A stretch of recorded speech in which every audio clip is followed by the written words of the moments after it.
Olá, eu me chamo Lara Kelly Ribeiro e eu sou pesquisadora a nível de pós-doc no CDMF. E hoje eu tenho o prazer de trazer insights sobre um artigo recém-publicado na revista ACS Applied Polymer Materials. Esse artigo ele é fruto de uma parceria entre a professora Sandra Cruz e o professor Elson Longo. Esse artigo ele ocorre aí em meio ao período pandêmico, na junção e na emergência de termos materiais com superfícies biocidas. Eu particularmente trabalhei com vários tipos de polímeros e esse é diferente. Na realidade ele é um biopolímero e ele foi feito com uma partícula com um tamanho nanométrico. Então esse artigo ele traz esse diferencial, uma partícula com um tamanho nanométrico aí incorporada num biopolímero, que no caso é o PLA. Esse compósito formado, ele tem excelentes propriedades contra patógenos, e esse artigo também traz esses resultados contra fungos e contra bactérias. Isso indica que se formos aplicar esses materiais na indústria, nós podemos aplicar eles na confecção de aventais e outros produtos para médicos, enfermeiros que atuam aí dentro da medicina e dos cuidados para com a população em geral.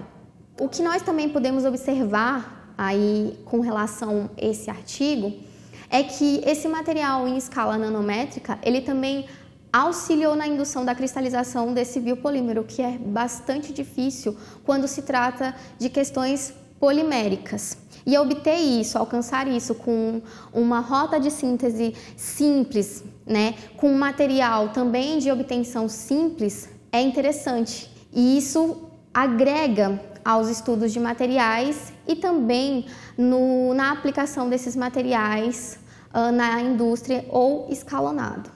Um outro fator importante que deve ser citado é que esse mesmo trabalho também é fruto de uma patente. Essa patente ela já foi depositada no INPE e hoje ela pode ser vista também no site do INPE, fruto dessa pesquisa e colaboração entre o CDMF e o grupo de materiais poliméricos da professora Sandra Cruz. Bom, como vocês podem observar, o artigo ele mostra resultados aí de uma síntese simples da incorporação de pellets de PLA com um semicondutor realizado numa síntese de sonoquímica por meio de um surfactante. Esse surfactante ele age para diminuir o tamanho do cristal, do tamanho do material.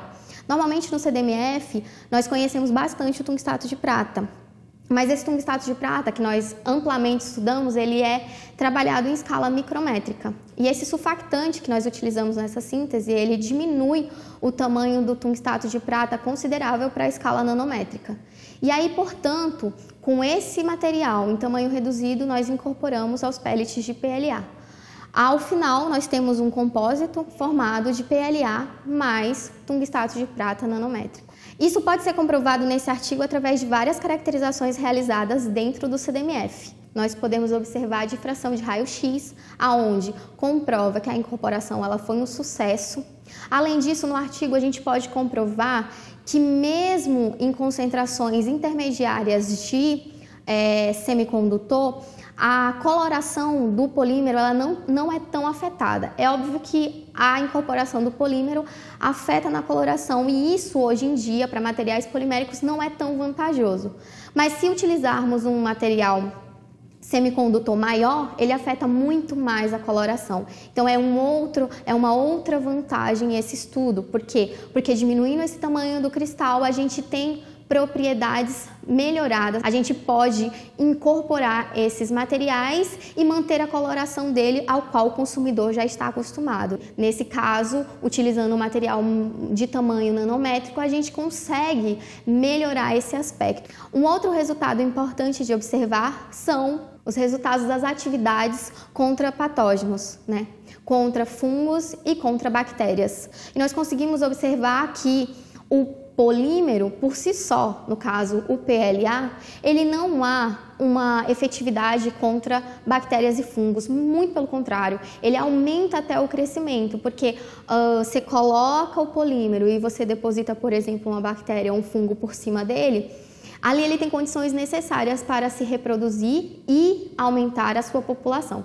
No caso de um polímero formado de compósito de PLA com tungstato de prata, aquela superfície não há o crescimento nem de bactérias e nem de fungos. Esse artigo também traz insights sobre o porquê que bactérias e fungos têm um tempo de morte, digamos assim, diferente umas para outras.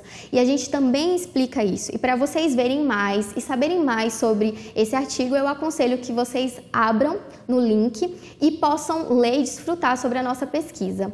Muito obrigada!